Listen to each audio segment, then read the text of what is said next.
Yeah. We'll do it. Sounds good, brother. So I just owe an answer on the YouTube view through conversion. We were looking at that last week, and so I did some research. It didn't take very long. It was a Google search, and then I pulled the view through conversion for some campaigns we were running and looked at that. And so you can track view through conversions from YouTube. You go in. It's one of the conversion metrics that you can track and pull up. You can change the attribution window. I think the standard is 28 days. It's really interesting when you think about this. However, like if you think about the Monday.com example that we use a lot, like I converted outside of the attribution window and I continue to bring up that ad as a word of mouth channel. Right. So like I continue to push it. Gaetano talks about it. We use an example. We send it to clients as an example of what good looks like. And so like, it's hard to, I think the view through conversion metric on this channel and others for a brand execution like this gets you an idea of what's happening with like the minimum bar, but there's so much more to it that's impactful that's not actually measurable. Yeah. I mean, what's really interesting about this, Chris, is it kind of works the same way for sponsoring podcasts. So check this out. Ahrefs put out, and this is another one we keep using as an example. They're getting free promotion left and right just because they're doing things the right way. But one of their co-founders, their marketing leader, was saying how when they at first were sponsoring podcasts and measuring it by conversions, and they were spending $200,000 a year on podcast ads. And they brought it back to their CEO, and the CEO was like, well, how many customers are we getting from this? And the answer was very little. They had like a sponsored link, right? And then at face value, it seems like, well, shit, this doesn't seem worth it. This seems stupid. We're blowing money. But then when you think about it deeper, it's like, who listens to podcasts stationary at a desktop that can waiting to type in the link? Right. Yeah.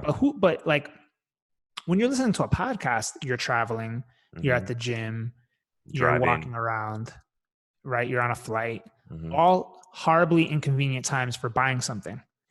So what's going to happen though, when you measure it the other way, which is the listen through, or did someone make it all the way through to the end or whatever? They sponsored Pat Flynn's podcast. I forgot the name of his podcast. It's one of the biggest ones. But anyway, what they realized was like on their customer sign up form, they'd have a field that says, how did you hear about Ahrefs? And you'd constantly see like, oh, this specific podcast. Oh, this podcast. Oh, this podcast. Then even like when he was saying like, oh, I was walking around at a conference and my badge said Ahrefs. So many people came up to him and said, oh, I heard you on this podcast. Oh yeah, I know Ahrefs. I've heard, I became a customer by hearing about it on this podcast. So then it clicked to him, oh shit, there's so many ways that we're getting customers through just this visibility and word of mouth and having people vouch for us through word of mouth that is not trackable. And they decided to continue spending $200K a year on podcast ads because they just know it's going to, return value, even though you can't UTM tag it. It's not attributable. There's no funnel, right? All the things we talk about all the time. Same thing as the YouTube, view through conversion metric in the example of Monday.com. I know we've gone into this, but I just need to say it again, which is that I am obsessed with the idea of qualitative measurement. Like someone coming up to you at a conference and saying, I heard the podcast ad. That is why I'm aware of you. And now I like your brand. And now I consume all of your content. I'm living it right now. I'm sure I've lived it in companies working under brands doing demand gen. Like that is a great way to measure things. The gap is how to translate that to executives that actually make the decisions, especially with big investments. Yeah, exactly. And then you end up seeing how far your reach actually is. Like Angelica from your team hit me up on Instagram. What's up, Angelica? She was like, oh, somebody actually that I know knows of you. And like, I didn't know that like the worlds were connected. But damn, like the same thing could happen for a podcast. Like two people at a conference who don't know each other at all have that in common. They listen to that podcast, which mentioned your brand positively, and they could both end up becoming customers later on down the road. It's amazing. Cool. So I got one that I know you're going to love. Just, I'm not even going to frame it as a question. I'm just going to say it and then let you kind of take it away. LinkedIn engagement pods. Oh, deal. It's a big one. Just for those that don't know, I'll just explain it a little bit while you like sigh and kind of collect yourself. Okay. So a LinkedIn engagement pod, I don't know what social platform this started on. I know that it was happening on Instagram before it happened on LinkedIn, which is essentially you get a big group of people, and then when someone posts, they share it in this thing, and then everyone that's inside of the group will then engage with the post, which then engage with the post quickly, which then elevates it in the algorithm and gives it a nice little boost. It happens in LinkedIn. The LinkedIn algorithm is not very sophisticated. It makes a huge difference. Yeah. All right. So fun fact. I broke up with a girl because she was in all these Instagram engagement pods. And I sadly learned, like, you know, as I was like starting to date her, that she was spending like 6, 7, 8 hours a day just fulfilling her end of the bargain with the engagement pod. So you know how it works. The bigger it gets, the bigger the fire spreads. You know, 6, 7 hours a day, she's like, oh, awesome. Oh, thanks, babe. Oh, amazing. Oh, so fire. Oh, shit. Crazy. Low key fire. Yeah. Wow. Like, just so that all day, just so that when she has that one glorious angle that needs to just get promoted and engaged with, people are going to go nuts on it, right? Hundreds of vanity driven comments. So here's how it works with LinkedIn. Now, this is going to surprise a lot of people, but I was invited into many engagement pods. And this was like 2017, 2018, and I was in them. And I don't think that I needed them, but I was just in them to see what it was about. So what I realized happened over time was every day there would be like 5, 6, 7, 8, 9, 10 links being posted in there. And what happens every day when there's 10 links being posted in there, and then the group owner says, guys, this isn't fair. A lot of you have been not engaging. You know what? I haven't seen certain people commenting. I haven't seen certain people liking. It'd be really great if you guys could start fulfilling your end, because we're boosting you. You're not boosting us. So then it becomes like a tab keeping exercise. Who's liking, who's commenting, who's not, what's your ratio of all the people you engage with versus how many times you post your links. So what I finally ended up saying was, hey, listen guys, I'm out, man. Like I don't need this. I don't, you know, cause here's the thing. If your content is good enough, it's going to get engaged with anyway. And what actually you end up doing is hurting yourself when you're in these so-called engagement pods. Cause what unfortunately happens is the same people keep posting the same low quality comments like wow or awesome or cool, just because they want to fulfill like that thing. And then the same people just keep seeing your shit over and over again, and they're not even relevant to the things that you do. They're just in some group looking to artificially inflate your quote unquote engagement. So so I left all those groups, and they're stupid. Another thing to consider, especially as you grow your following, is that eventually you have a responsibility to all your followers based on what content you comment on, because you give it exposure.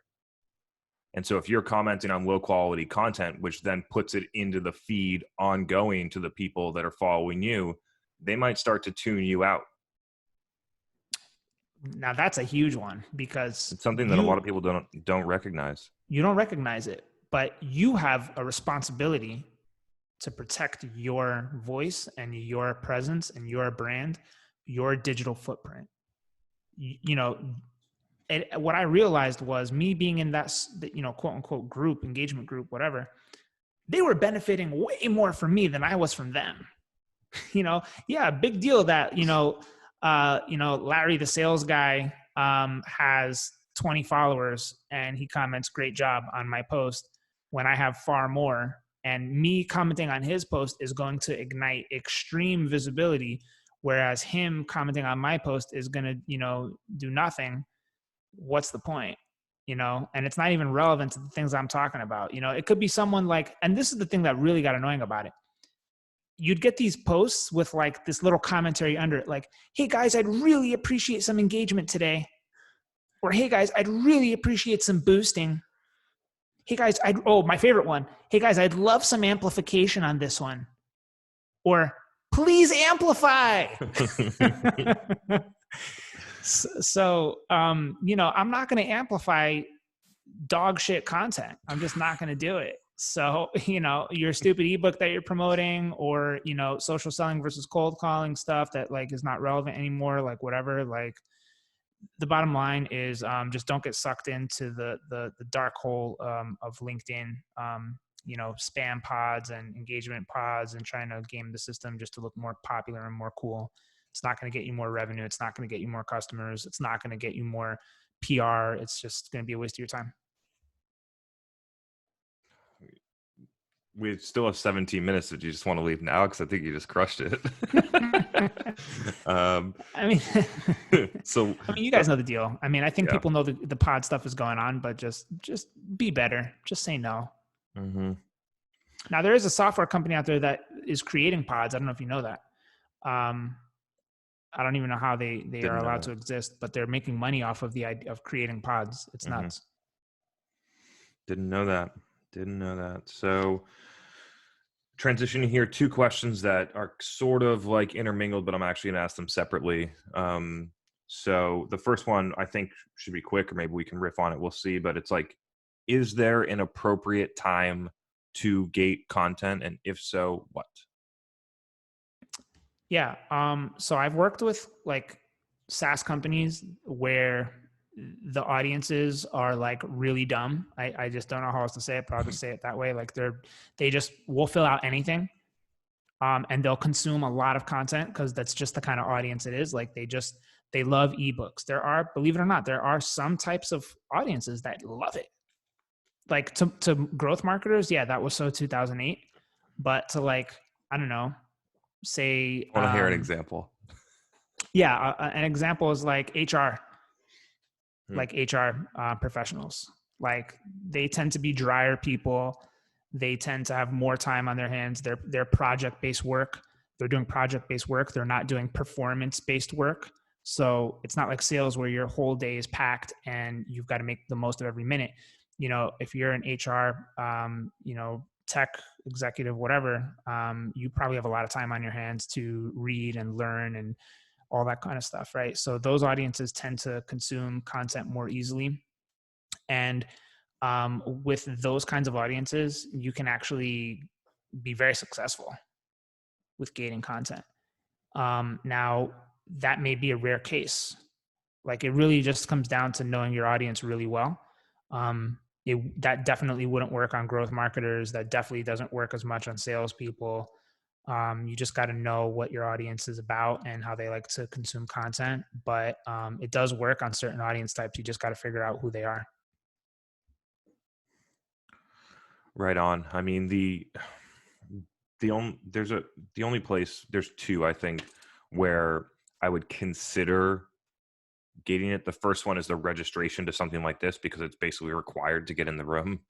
So that one I think is necessary. The one I'm on the edge for is an exclusive report, like an exclusive study that you did. And even then, I feel like the impact would be greater if you didn't gate it. So I think that you can. It's just like you're restricting and preventing all the people that you want to see it, because there's not going to be 100% conversion rate on that form.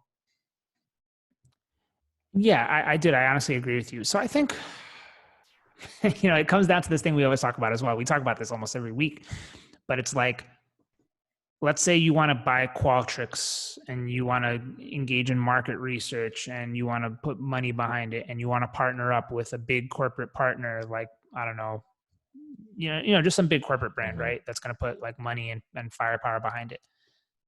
They're not going to be down with not gating it. They're just not going to be down with it. You basically can say, look, we'll just collect first name, last name, email address, let you retarget these people, whatever, just to make them happy, just to satisfy your CFO, just to say you've got something other than time on page and views, right? So you have to straddle that fine line of, do we just put some BS gating in here? Like, just or straight up just email address, even just that.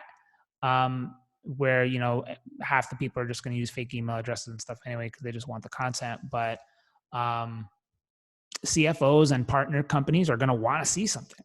So the way around it is start your own shit and do your own thing, where you don't have to make other people satisfied and happy, or try to convince them that, we're just going to go for value and engagement here. But on the flip side of that, they're going to say, well, we invested $5,000 in Qualtrics to survey the market, and we invested this amount to do that and this amount to do that. And then they're just going to see it as burn. So that's where, the real challenges exist. This happens both in-house and with external agencies. And so in-house, whoever is doing the stuff needs to somehow justify their activities. And so it becomes something like this. As I continue to go in and audit more and more companies that are using external agency partners, the agencies do the same thing. Whether it's on, if they're a content writing thing, they're going to put a form back on it and they're going to drive people to it, or they're going to run direct response to justify the content. They're not going to track how much people consumed it, but they're going to track how many email addresses they got. And the same thing will happen if it's LinkedIn or Facebook. Those companies are not running any awareness-based campaigns. It's 100% lead gen to justify the expense, and regardless of whether or not it translates to a business outcome, which is complete misalignment between the agency partner and the company, or sadly, the in-house marketer and the company they work for. 1,000%. And this is the part you're going to love, Chris. This is the part you're really going to love. How do you promote these monster guides with exclusive reports and data and research and stuff, right? It's too massive. You can't just put the whole thing out there. Plus, you're gating it. So what do you got to do? Well, you got to chop it up. You got to take a little bit here, organic social post, and just riff on that one data point and what the implications of it are. Create a GIF or a GIF or something like that, some animated thing that shows the top 3 insights. Riff on that. Use that as a repurposable soundbite for Twitter, Instagram, whatever, LinkedIn, stuff like that. Ads, email list. Don't just send the whole thing out and, double gate it, right? Like send out little clips. Now, the reality is, what are you going to do? You're going to put a clip out with a couple of the data points, and then you're going to make people click to the full report where they have to pass a gate. You might as well just give it out for free at that point anyway. So the irony of it is to effectively promote it, you've got to give it out for free anyway, at least parts of it. So the ass backwards part of it is, our engagement where we gave away free insights on this post from our CEO got, all these likes and views and comments. Yeah, everyone's hype about that. But then if that was the actual content itself, they wouldn't be hype about it. They'd be like, well, where's our leads? So it's backwards when you're promoting it, but you created the content itself just for leads. It doesn't make sense. Oh, the irony. Cool. I know you got to jump, and there's one that I definitely want your thoughts on. So this came in from Jen. First off, she's loving the Demand Gen live sessions, loving the podcast. Thank you, Jen.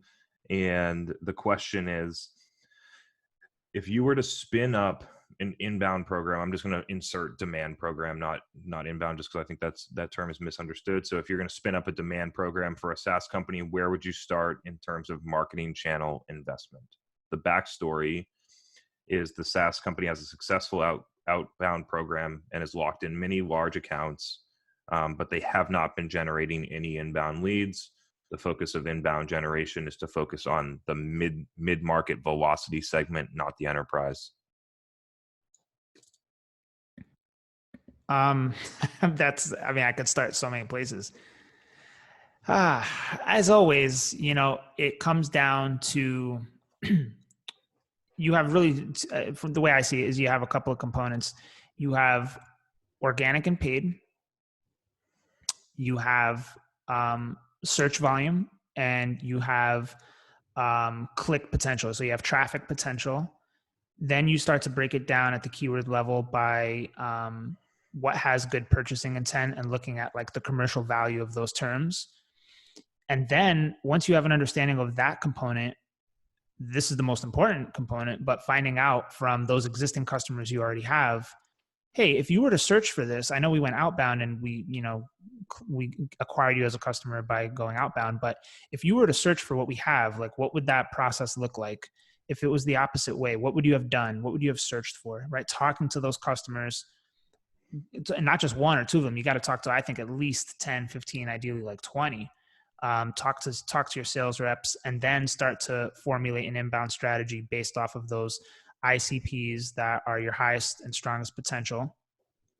Gather sales feedback, and then start to literally just do the Chris Walker playbook for LinkedIn, but do it across all these channels. Now it also depends on, are you a startup or not? Like let's call it what it is. Like if you have money to spend on paid ads, you're going to be able to ramp faster. If you got to go pure organic and you got to go SEO and free channels all the way, then it's going to take you longer. But I mean, that's how I would start to think about it and start to map it out. But it's a very big world. Like, that's probably the broadest way I could start this off, Chris. I got a couple interesting thoughts on this. There's one nuance in the question that I find interesting and wanted to kind of hone in on, which is that it says that the company has a successful outbound program that has locked in many large accounts. Okay. And so if you've locked in many large accounts without doing any marketing, you should have some organic branded inbound flow. I believe that if you have some amount of market penetration, that should be happening. It could be slow, but there should be something. That's one nuance that's a cause for concern. The second one is at certain companies that are targeting smaller SMB mid-market velocity, one of our best converting channels is outbound to inbound, which is an outbound touch or whatever amount of touches. And then somebody comes back to the website, they get a call, there's a voicemail from the SDR or whatever, and then the person comes back to the website, reads the value proposition, and converts.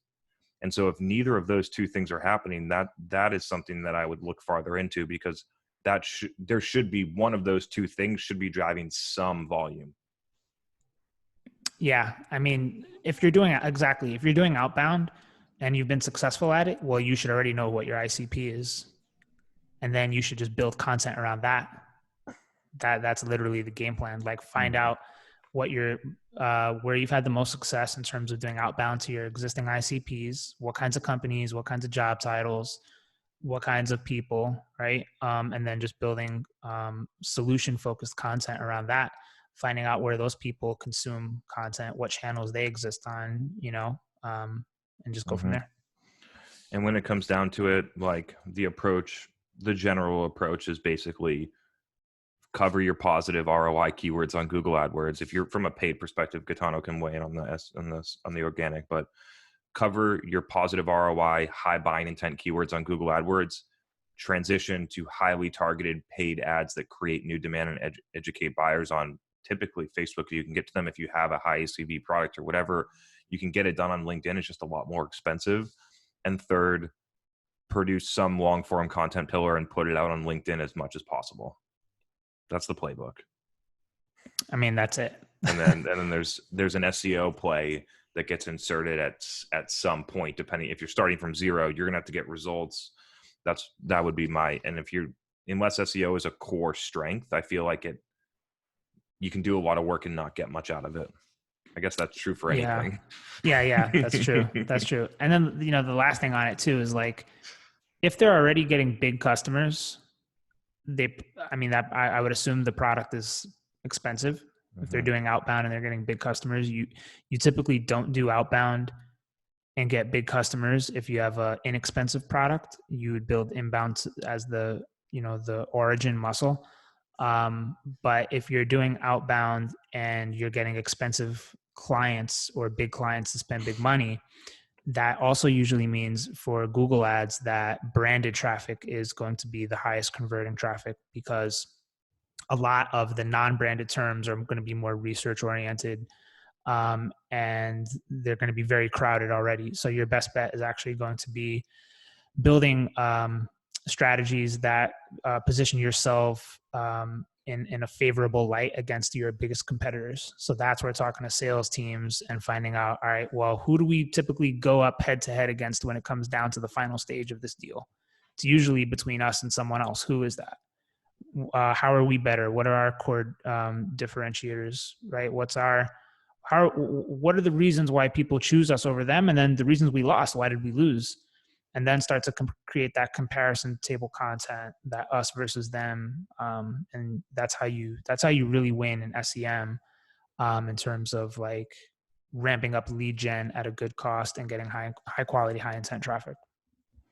I got one more. If you can squeeze it in, it should be quick. Yeah, let's do it. Okay. Yeah, let's do it. Yeah. All right, cool.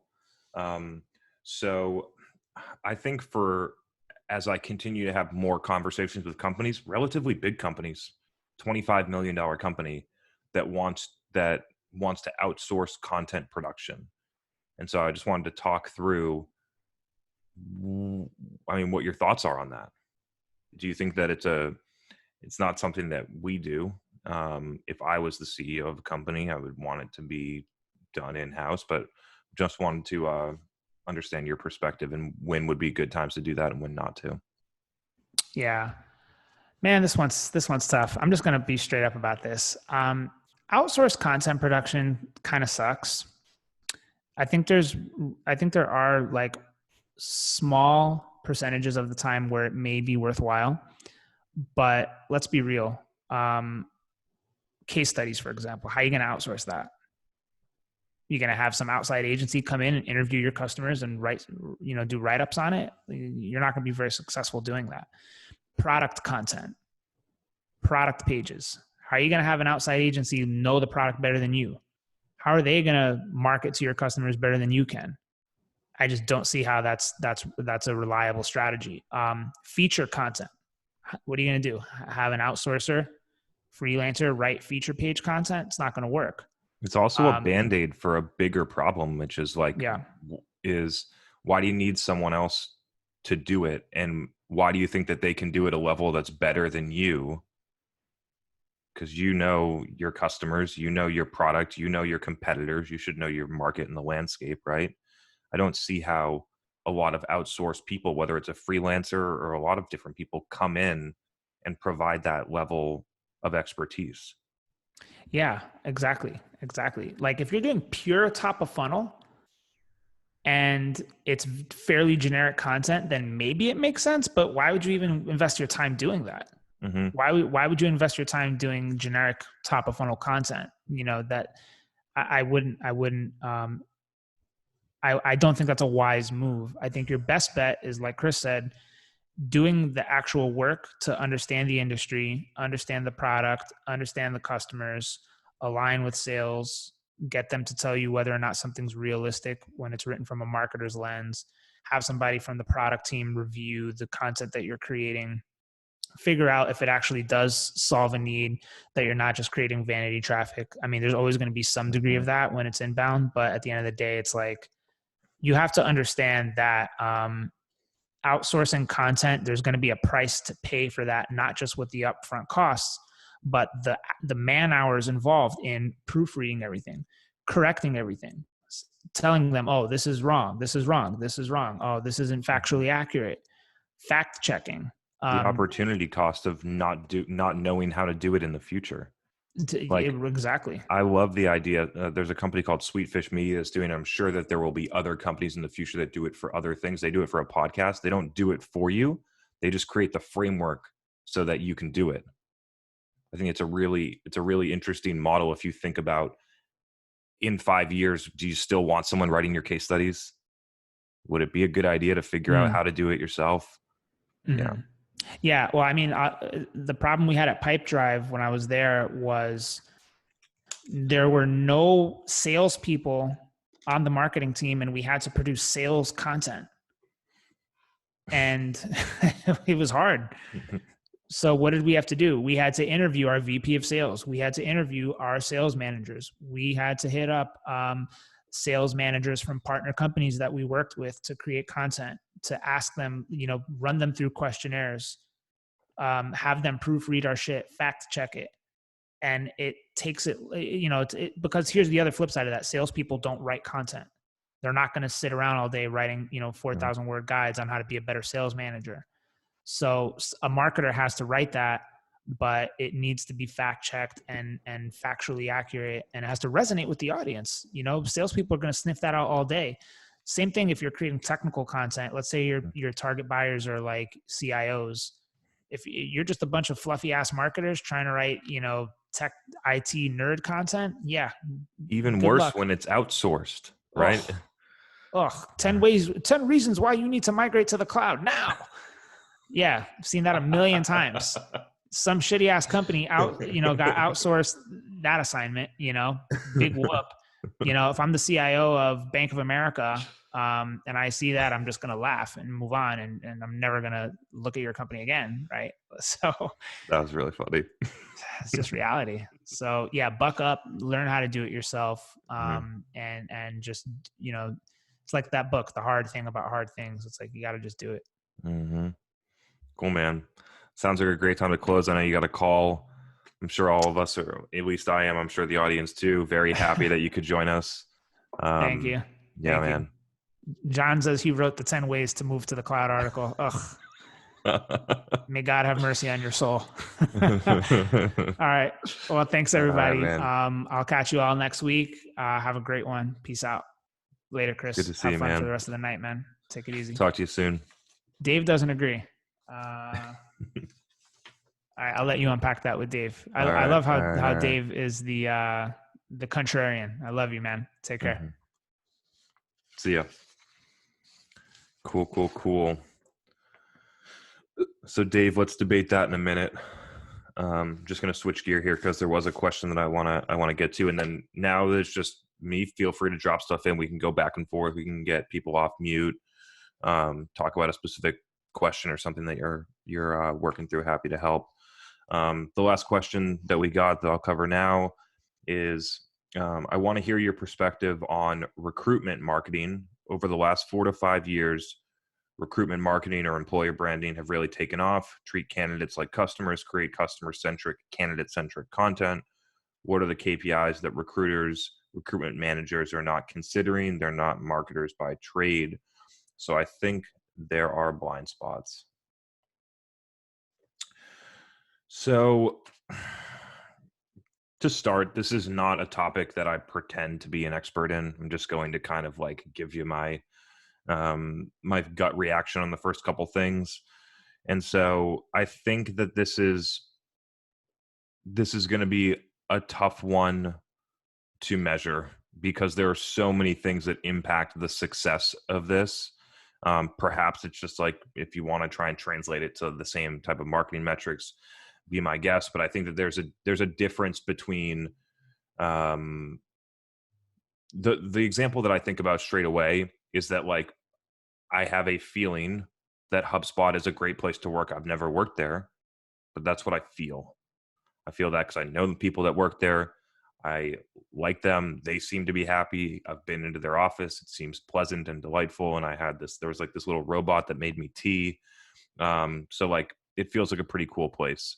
But I wonder if every other person feels the same way. Probably not. It has to do with a lot of different experiences that have happened that create that feeling in my mind. There's also companies that I don't have that opinion on, actually quite the contrary. And so the KPIs that I would track are sort of, I guess, like marketing metrics. I would track engagement on content. The other thing that I've been really interested in, actually, especially if you're a MarTech or a marketing company marketing to those types of people or trying to hire those types of people, would be that I think that you create more of an employer brand by practicing and executing exceptionally. And so I think that people are interested to come to work at my company versus a lot of other marketing agencies, quote unquote, because we execute and we do the things that we say we do. Right. And so I don't feel like I'm giving a very straightforward answer. It's because it's not a topic that I feel very educated about. So yeah, the idea of tracking the amount of applications that you receive or something like that doesn't feel useful. You have way different metrics down the road, like quote unquote churn, like did you make the wrong hire? Those are some of the things that I'm thinking, but I don't have a clear sense on what to do from here. Cool. So David, let's battle this out. So Dave says, I disagree with Gaetano on the hiring or outsourcing of content. I've seen some companies do a great job hiring freelancers to write case studies or other content. It's very hard to find the right people, but if you can find them, they're often better than company insiders. And so, yeah, I mean, to be honest, like if a lot of companies asked me to write their content, I have a feeling that I would write it better than the person inside of their company. The idea that I'm going to be able to do that for a bunch of companies is not realistic. I think the people that end up writing the content at agencies or other people that you outsource it to end up being not very good. Like, I don't think that you get the top talent inside of those companies. Yes. Is there going to be a diamond in the rough every once in a while, whether it's a freelancer or someone like that you can pay $150 an hour and it takes them 6 hours and they do an awesome job? Absolutely. I just don't feel like it's the best long-term strategy if you're the head of marketing or the CEO. Because outsourcing it, that person does not work for you, right? You do not build an internal core competency that you need to be successful in the future. When you go from making one case study a quarter to trying to put out 10 pieces of content a week that are at the same quality of one case study, you're not going to be able to get it done outsourced. You're not going to have enough resources. You're not going to be able to move quick enough. You're going to have to go back and forth too many times to make corrections and things like that. That's my 2 cents. Can it work to slot it in for a short period of time? Absolutely. Is it something that I would recommend as a long-term solution for something, especially as you're growing and have big growth aspirations? I really don't think so. I think maybe you could get slotted in for a specific thing, but not long-term. Not long-term as a replacement to an existing employee. If you want to use it as a supplement, I can see that being okay, but as a replacement to building that function or that core competency in-house, I disagree with.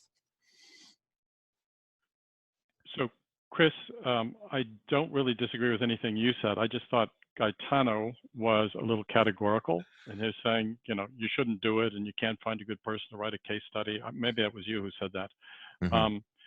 You can, but you can find good people to do that. And if I were looking to do it, I would almost always look for a journalist who comes out of a trade publication or something of the kind. And in some fields, you can do that. And if your average contract value, your ACV, is high enough, you can afford to do it, and you can afford to pay a high rate. What you're not going to do is go to one of these content agencies. Where exactly. where they have a content farm and they got a bunch of people who do it part-time, and they've got probably offshore, right? Or they got a degree in communications or whatever, kind of non-specific skills. They're that's not going to work at all. I do think though, one of the problems is, and by the way, full disclosure, I did this for a year and a half, and made good money at it. And my recommendation was always, you got to find somebody cheaper than me to do this, because you're going to break the bank if you guys don't develop these skills internally, or you don't figure out a good way to outsource it. But to your point, I burned out on it. I couldn't stand doing it after a while. I would much rather take a higher fee and teach them how to do it themselves. There's huge value in that, I think, because a lot of these organizations are absolutely clueless about how to write good reader-focused content. It's really interesting that you brought up the journalist from a trade publication, because for 6 months, I have been telling the companies that I work with that they should be looking to hire someone like that. Exactly. Like, I think that is an in-house function. I think that it's important enough to be an in-house function, especially in a growing business. I think that companies need to start thinking about that way, because the content, honestly, that works best for us, especially on paid Facebook, is content that feels like it was written by a news reporter, not a marketer. Exactly. Yep. that is objective, fact-based. Yep. It's really interesting as I've kind of reverse engineered. I've been doing this for 5 years that way, but I hadn't really put the dots together. It's like, I think part of the reason why it works is because it appears objective.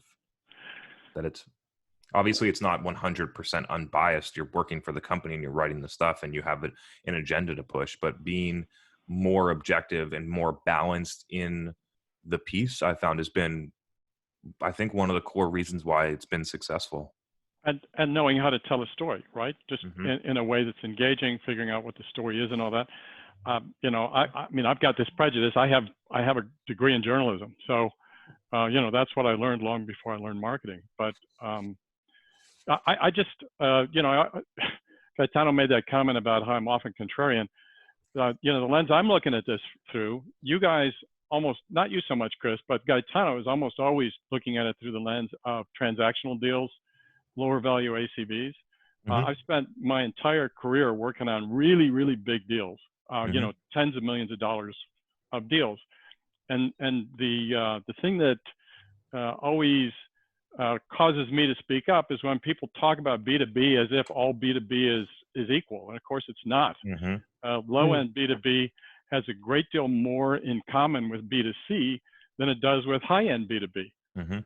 So I think, you know, for people who have had only experience in low end transactional B2B, they tend to make a lot of categorical statements about what works in B2B without realizing that a big part of the world just doesn't work in that environment, and they need to frame their comments a little bit more. Use a smaller frame, right? Yeah. Recognize this doesn't apply universally. I think if you haven't, I had Justin Welsh on the State of Demand Gen podcast, and he mentioned something that I think is really important in the same kind of in the same vein that you were talking about, which is especially on the sales side, when he goes to choose to work with people, he only chooses to work with companies that are SMB SaaS startups. So they're selling deals that are typically less than 30-day sales cycles. You still need a rep, but it's not super self-serve. Additionally, like, that's kind of how I look at it in marketing. Like, I am core focused on mid-market velocity. There's going to be a sales rep. It's not, I'm positive that we could do user acquisition, direct response, but it's just not, I think it's more of a commodity at that point. So mid-market velocity all the way up to like 150K deals. That's where I like to play because there's big total addressable markets. You need scale. And if you rely on outbound mainly, it's going to get inefficient as it grows. And so I do wholeheartedly agree that when we make statements, whether it's Gaetano or me, a lot of people make sweeping statements that don't necessarily apply, especially to edge cases. Well, with respect, I wouldn't call big enterprise deals an edge case. I mean, sure, that's mostly where SaaS companies go. You know, if they're successful, they go to big enterprise deals. They might start out doing small transactional deals, but they go to the bigger deals. And I mean, it personally irks me, as having been both a salesperson and a marketer, how few marketers understand big, complex buying decisions and how to market to them and how to create content for them. And they seem absolutely unaware of how little they know and often have little interest in learning it. So that's why I'm always kind of getting in there and trying to dust it up a little bit with people who don't seem to acknowledge that. Trying to duke it out. Right, exactly. Mix it up. Cool, man. Well, anyway, I appreciate your indulgence. Yeah. You know, I'll step off my soapbox. But, happy to do it. Happy to do it. Okay, thanks. Good to see you, Dave. Okay. Same here, thanks. We got time for one or two questions if someone wants to drop one in the comments. Otherwise, I can surely make something up that I have on my mind that I want to talk about. So Matthew's got something. I want to start freelancing, doing some paid media, mostly Facebook ads for small businesses, private coaches. How would you get started doing that? So Matthew, I think when it really comes down to it, and I don't know if this is a fictitious question that you're just trying to get me to do or what, but when it really comes down to it, I think you need to understand why you're doing it. And so if the why is to create money, then my recommendation would be to not do it. If the why is to learn Facebook ads at a deeper level and get paid while you're doing it, my recommendation would be to potentially find a different target. It really depends. I think that in the private coaches space, especially on Facebook ads, there's a lot of trash. And so it's not something that I would feel good about marketing. And it's also, I think, pretty challenging sometimes to actually get that piece done. What I did when I was early in my career, mainly to learn, like I did make a little bit of money while I was doing it, but it was not a substantial amount, is that I actually just imported things from overseas, whether it was China or Turkey or other things like that. And I created a Shopify and an Amazon store, and I ran Instagram and Facebook ads to drive sales through the Shopify store, which created the learnings. And so I think the other kind of point on this one that I wanted to, okay, so he said learn at a deeper level. The second thing to think about is how are you going to get clients? That's really the part that I know very well feels easy when you have one client, but getting to 8, and I know you have a job, so you're probably not trying to get to 8, but getting people that are outside your network to actually choose you in a space that for most people feels like a commodity is hard. And so I guess doing something that you have full control over, whether it's e-com or something like that, might be the way to go. Another interesting kind of meta idea as I think about this out loud is, what if you tried to run Facebook ads to get people for Facebook ads? I love the idea of doing the marketing executions that you recommend in order to do the things. So like, I find it fascinating when the company that's selling outbound sales training doesn't do outbound sales. I find it fascinating. I find it fascinating when the company that runs that, I find it fascinating on the flip side that the company that runs paid search gets all their business from paid search. That's smart, right? If you pretend to be the best in paid search, you should be able to get your clients through that channel. So I think that's just a couple ideas, and feel free to bump a question back if you want a little bit more context. I know I kind of went in like 5 or 6 directions there. But that's kind of where I was at. And actually, as I keep thinking about it, I'm just going to dump more ideas on you, which is the idea that in my view, Facebook ads is still good, but it's on the back half of its time. And so you have to make a choice about whether you want to be coming into something on the back half of the journey when the getting was good in 2013, or if you want to go and find the new thing that's coming. Right now for me, like, I feel comfortable saying that because like we run Facebook ads for a lot of clients. Right now, it is the best buy until something else becomes available. So I can say that it doesn't work as good as it worked in 2015. I know that for sure, but it still works better than a lot of other channels that people spend money on, like display and LinkedIn in some cases.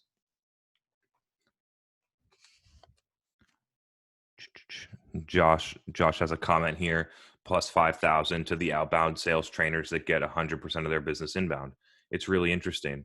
If you were the outbound salesperson that's telling people how to cold call and write email scripts, and you get all your business through LinkedIn content marketing, you'd think that you might want to change your offering to what you're showing people what to do. Because I think that a lot of SDRs would get a lot more business if they were trained on how to do content marketing on LinkedIn versus make 100 phone calls a day. All right. Those are fighting words there. I love it. It's just the truth. Like, oh, I'm not arguing. I know. Because I mean, I was talking about. I didn't realize I was off mute. My apologies. I was talking on it must have been a podcast, I don't remember, about the idea that that the the way to do business development is changing. So the question was, are salespeople becoming better marketers, or are marketers becoming better salespeople?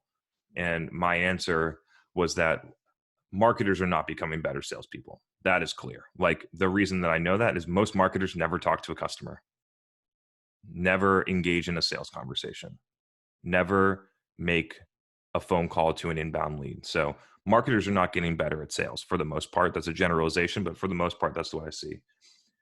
Salespeople, on the other hand, I do believe the smart ones are becoming better marketers because it's the path to least resistance to business development.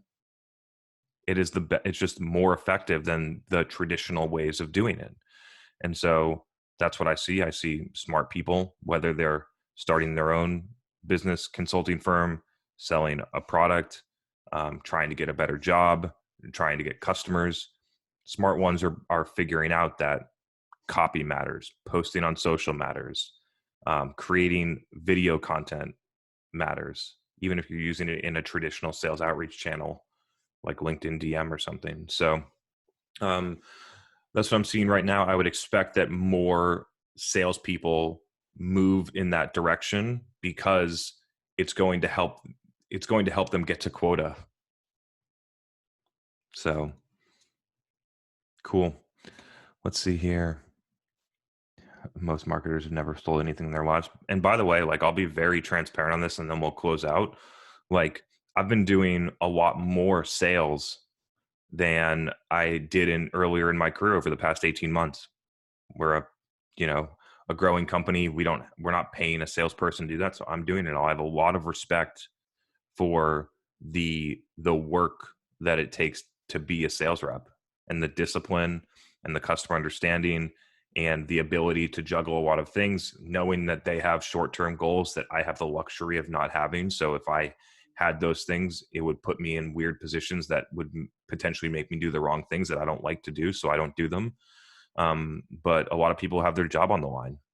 And so that was a long-winded way of saying that I really respect the profession. It's very hard to be good at. It's something that not too far in the future, I will hire into my company because I recognize that I'm not the best at it. And over the past 6 months, as the company that I run has been growing, my job is to find people that are better than me, that are the best at things that I either don't like to do or I'm not good at. But often they're both. If you don't like it and you're not good at it, there's maybe a reason why. So the first one was a lot of the operational layer. The next one for me is going to be sales. So yeah, it's really interesting as you grow. So now we're at 10 people, and as you grow, the things that you gravitate to and the things that you're not good at start to get exposed. So it's been really interesting for me to go through this process. I look back 5 years ago and I'm like, oh, that's why that happened. It's because I'm not good at that, or because I don't like to do it, So that was a little bit of self-reflection. Hope you all enjoyed it. I try and drop some nuggets that might be outside of demand gen and management or personal stuff. And so I hope it's helpful. Cool. So if everyone is good, it's been great. Sorry that Kitano had to leave a little bit earlier, but he's got a job and crushing it and doing a lot of great work. And so we're happy to have him for the time that he's here. I hope it was helpful. If you all have questions, feel free to, again, just shoot me an email or LinkedIn. Sometimes I try and answer it straight away. Sometimes I miss them. So email seems to be the better way now. LinkedIn, it's starting to get really flooded in the DM. So I just miss stuff. So email, and yeah, wherever you are, I hope you enjoy the last couple months of summer. It's beautiful here in Boston. So yeah, hope we can all make the best of it. Have a great night, everyone. Talk to you soon. Bye.